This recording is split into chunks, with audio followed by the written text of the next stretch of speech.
Hi, this is Rachel New. I'm really enjoying Season 2 of Virgin Islands on Channel 4, and I'd love to suggest some ways to help you put it into practice on a date by owning your erotic energy, as they put it in the programme. So in my 10 years as a dating coach in the UK, I've had many people in their first session of coaching admit to having little or no experience of dating or sexual intimacy, and that includes people in their 20s, 30s and 40s. As we saw in both series of the programme, there can be a lot of shame and pressure and a lack of confidence that you'll know what to do when the time comes. And I think some of that is valid, and often there is some work to be done to accept yourself and feel good about your body and your sexual desire before you're ready to connect to others in a healthy way and to be able to have the confidence to express interest and attraction. So I especially loved episode 3, which I think focused on dating in quite a practical way. I noticed in the role plays that some of the participants were able to be more present in their bodies to desire, and then so they could just slow down and just look at the other person without much talking. So I think a good first step could be that really slowing down and experiencing connection or attraction in your body.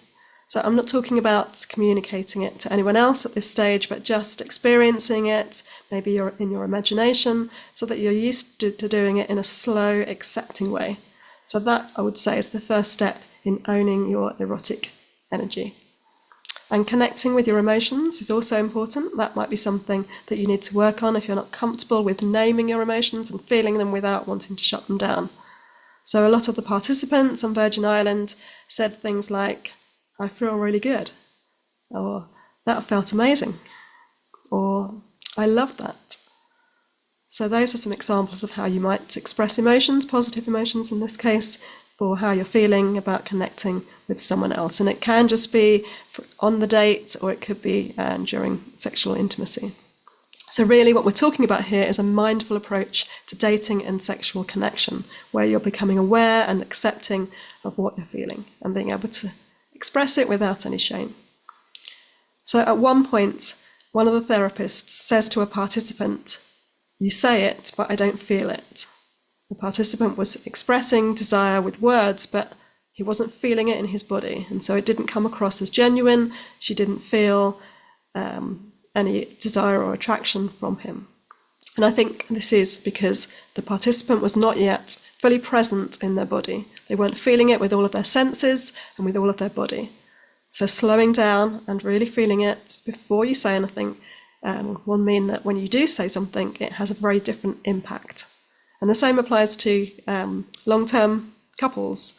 If you can really slow down and have that authenticity when you communicate, it makes a big difference.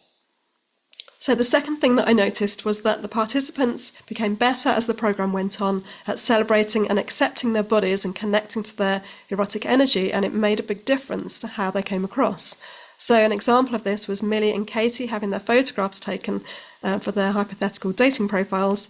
They were much more relaxed and comfortable with their bodies at this point, and that in itself, I think, was very attractive. Nothing else had changed, it's just how they felt about their bodies.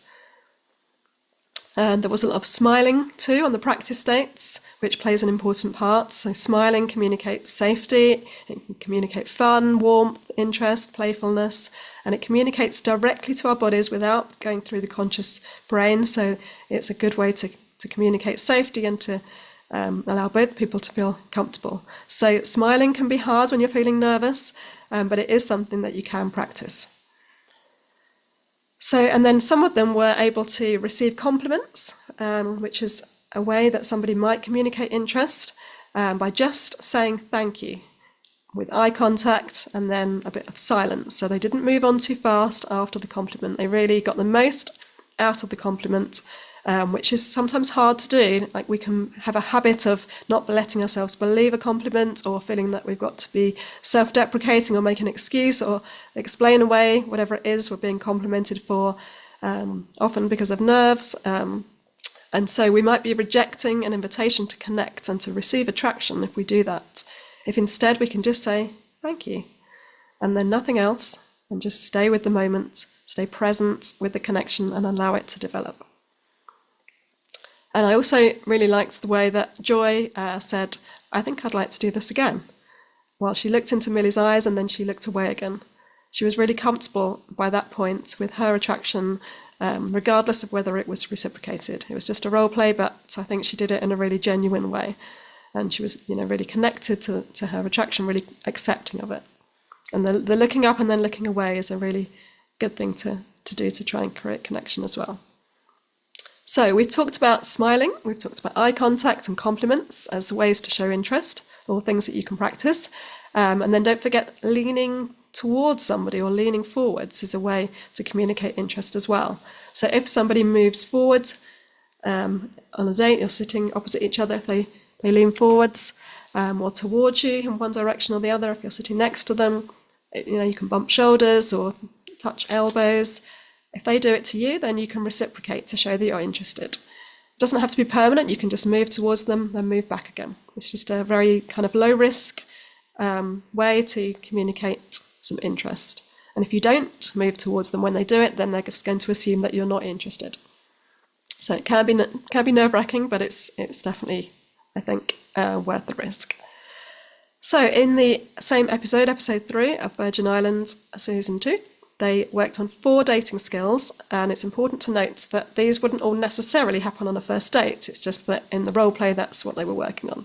So these were 1, getting to know you, 2, receiving a compliment, 3, recognising and giving the look. So that's the look of attraction, the look of interest, and 4, leaning into a kiss. So I really liked the work that they did on asking for consent without it interrupting the flow, which could be done in the run-up to or during a first kiss, but it can also apply for sexual intimacy at any stage after more dates. So there were some really good lines I thought that you could take note of, maybe jot them down and practice them, or turn them into something that works for you, that's more authentic for you. So one of them was just simply, "I really like you," said in a gentle tone of voice, could be whispered into somebody's ear, could be sent as a message. Another one was, "I want to be closer to you." A third one was, "Is it okay if I touch you?" And that could just be touching on the face or the arm, holding a hand. It doesn't have to be, things further down the road of sexual intimacy. It can be all the way through. And then some really good ones that they used to check whether the other person was comfortable was, one was, "How are you feeling?" And another one was, "How's that?" And then some good ways to ask for consent in a gentle way would be something they said was, "Would you be comfortable if I moved my leg here or if I touched you here?" And then Alex used some great lines to communicate that he was enjoying it, that it was giving some feedback on that it was going well. So he said, I feel so connected to you, and feeling you touch me is so amazing." I'm not using the same tone of voice as he did because we're not in the moment, but if you watch the programme back, you'll see how well it worked. And then they all stayed with the intensity of the connection rather than constantly moving on to the next thing, and that really worked. So just looking into each other's eyes, holding hands, and just stroking the arm or the shoulder or the leg can be more than enough the first time that you physically connect with someone. A slow, soft kiss on the cheek can also be very erotic, so it doesn't have to be anything too risky at this stage. So if you want to practice some of these things, you can try making eye contact with yourself in the mirror, which I know can be hard if you don't feel good about your appearance, or you could have a photograph of somebody, or even watch the Virgin Island episodes back and pretend that you're one of the participants. Just try making eye contact with the other person, and then think about how to create the look, so the look of attraction, the signal that you are interested.